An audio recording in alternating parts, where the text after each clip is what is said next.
And after serving on the court for nearly 28 years, Justice Breyer is, of course, leaving behind a long legacy of important opinions, ones that will continue to shape our democracy for years, decades to come. Joining us now to discuss that legacy is Paul Smith. He's a professor at Georgetown Law. Paul, thank you so much for being here. Let's just dive right in and start talking about this justice who has spent a long, long time as a name many people may know. People, even if they don't realize they know it, are probably familiar and have felt the impacts of some of his decisions. He is, of course, the court's most senior liberal justice, but he's always been known as a pragmatist. I want to play something that he said to MSNBC's Ari Melber back in 2020 and then ask you about it on the other side. Let's listen. What's in the judge's mind doesn't really matter. What matters are the words on the paper. And it's important for the judge not to forget that, because it's those words on the paper that will be the guide to the future. Paul, have you seen that style of interpretation in some of his opinions, some of the biggest ones, perhaps? Sure. No, he's always been a person who cares about getting to the right destination, and doing what you have to do to get there. And when they say he's a pragmatist, that's certainly true. He was also a uniter, one who in recent years was skilled at trying to get a fifth vote over from the right side of the court to the left side of the court.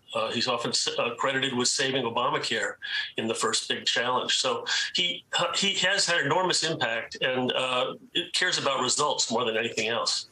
And Paul, you have had the rare experience of arguing cases before the Supreme Court. A lot of those were before Justice Breyer. Is there a memory, a moment that stands out to you about Justice Breyer? And in terms of his questions, we hear so much about the style of questions from these justices, one who rarely asks them. How do you describe Justice Breyer's style of questioning? Well, he's very professorial. He was a Harvard professor, and any advocate before the court since he's been there will tell you the same thing.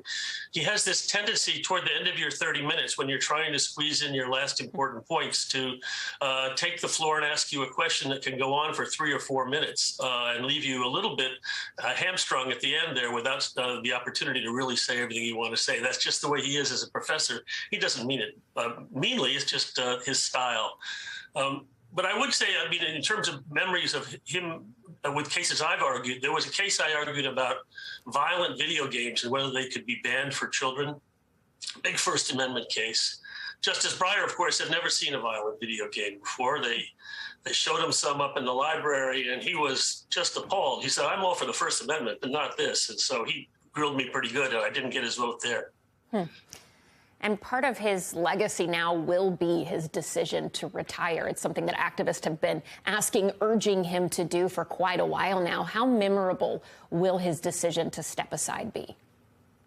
Well, anytime a Supreme Court justice steps down, it's a big deal, particularly in our divided, polarized world. He will be missed because of his ability to gather votes together, although I think it's been harder for him now that it's a 6-3 court instead of a 5-4 court, when he was very effective. And he probably was seeing that this wasn't going to be as productive a time for him on the court and was ready to go.